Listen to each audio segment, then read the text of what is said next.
Hi everyone, David Miklas, Florida labor and employment attorney here. Today I'm discussing how an HR professional fumbled an accommodation request. In this case, an employee had a neurogenic bladder condition. Due to the resulting urinary incontinence, the employee had to make frequent use of the restroom to empty her bladder and change into a clean pair of diapers. Nonetheless, she was able to work for 14 months. Now, she worked at Costco and was one of those people who stands in the aisle and demonstrates how to use various products. So, the essential functions of her job were to demonstrate and explain products to customers, answer various customer questions about the products, and to prepare, transport, and clean the cart that she used for the demonstrations.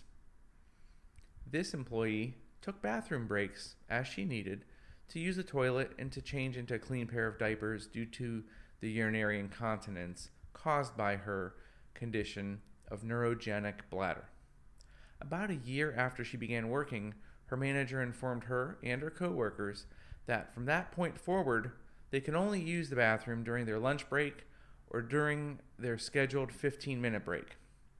She immediately submitted a doctor's note to the employer requesting that she be allowed to use the restroom anytime she wanted due to a medical condition.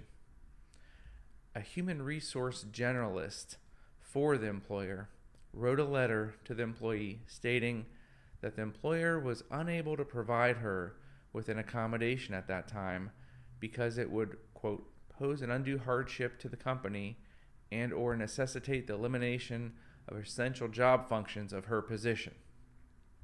Let me stop right here. Before that letter went out, HR should have had a competent employment lawyer review the letter first. Regardless, that was the employer's response. The employer did not engage in an interactive process with the employee or propose an alternative accommodation before issuing this letter denying her request for an accommodation. Because the employer did not make a reasonable accommodation to the employee's condition, the employee was forced to wear multiple diapers at a time to avoid leaking urine on the floor when she wet herself. And even then, on occasion, her diapers became so saturated that urine leaked, but she could not change them until a scheduled break. In addition, she would not drink anything during her shift to avoid exacerbating the problem. This was all against her doctor's advice to drink water regularly. The employee in this case complained that her request for an accommodation had been denied. This complaint was routed to the same HR professional that had denied her request for an accommodation. So, what do you think happened? That's right, nothing. 2 days later, the employee asked Human Resources about the possibility of bathroom breaks every 2 hours, which might lessen the physical discomfort and humiliation that she had to endure. This was yet another opportunity for the employer to run this by an experienced discrimination lawyer. The following day, HR responded to the employee, verbally reiterating that she would not be accommodated. 3 days later, the employee submitted a doctor's note requesting bathroom breaks every 2 hours, which specifically noted that she had an upcoming appointment that might result in a decrease in the frequency with which she would need to use the restroom, a reference to the possibility that she might soon be able to self-catheterize. Again, this was another opportunity for the employer to run this by an Americans with Disabilities Act or ADA lawyer. 2 weeks later, Human Resources informed the employee in writing that the employer would not accommodate her. Nonetheless, the employee managed to work out an agreement with her manager such that her manager would give her the first break available, which basically gave her a break approximately every 2 hours. Unfortunately, over time, her manager increasingly stopped letting her have the first break available, which forced her to work longer than 2 hours between those bathroom breaks. This meant that the employee had no choice but to keep wearing diapers and continue to wet herself at work for another month. Due to the multiple written denials she received from Human Resources, the employee felt that it would be futile to again request a reasonable accommodation of bathroom breaks as needed. Finally, she could no longer endure these working conditions, and she submitted a doctor's note to the employer stating that she could not continue working for the employer without more frequent restroom breaks. This was another opportunity for the employer to use legal advice. The employer did not inform her that she could request medical leave in lieu of discharge. Rather, the employer terminated her employment. A few days after she was terminated, the employee contacted the employer's human resources and also other managers to inquire as to whether she could apply for some type of medical leave. This was another chance for the employer to rescind the termination and provide an accommodation. However, the employer's human resources informed the other managers that the employer would not allow her to apply for medical leave in lieu of discharge. But the employer did not even bother to inform the employee of its decision.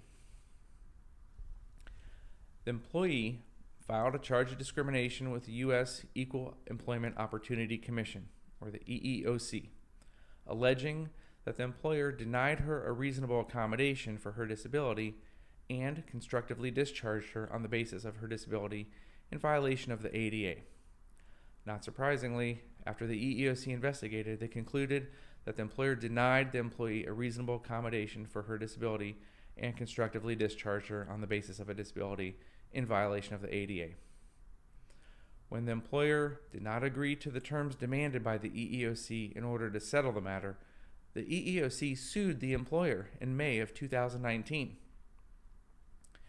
In the EEOC lawsuit, the government alleged that the employee was disabled because her neurogenic bladder condition substantially limited the operation of major bodily functions of her bladder function and substantially limited the major life activities of standing, walking, and riding transportation. The EEOC alleged that the employee was able to perform the essential functions of her job if she had been given the reasonable accommodation of bathroom breaks as needed. The lawsuit claims that taking bathroom breaks as the employee needed due to her disability would not have prevented her from fulfilling the essential functions of her job. The EEOC's reasoning was that a bathroom break takes only a few minutes, including the time to secure her demonstration, so even a number of such breaks per shift would not have prevented her from promoting and explaining products to customers, and answering their questions, and preparing, transporting, and cleaning her demonstration cart. The EEOC argued that this was demonstrated by the employee satisfactorily fulfilling her duties for over a year before her manager implemented the bathroom policy change. Also, the EEOC argued that the employee had competently, diligently, and reasonably sought reasonable accommodation of her disability over 3 months, all while continuing to fulfill her job duties despite the extraordinary and egregious circumstances of being forced to work through physical discomfort and deep humiliation of wearing urine-soaked diapers. The EEOC's lawsuit heavily uses this emotional language, including that it was physically uncomfortable and deeply humiliating to the employee to be forced to work in wet diapers. So, as you can see, the gist of the lawsuit is that the employer failed to make reasonable accommodation to the employee in her disability in violation of the ADA, and also constructively terminated the employee in violation of the ADA. Of course, the facts that I just explained are those that the employee and the EEOC included in the lawsuit.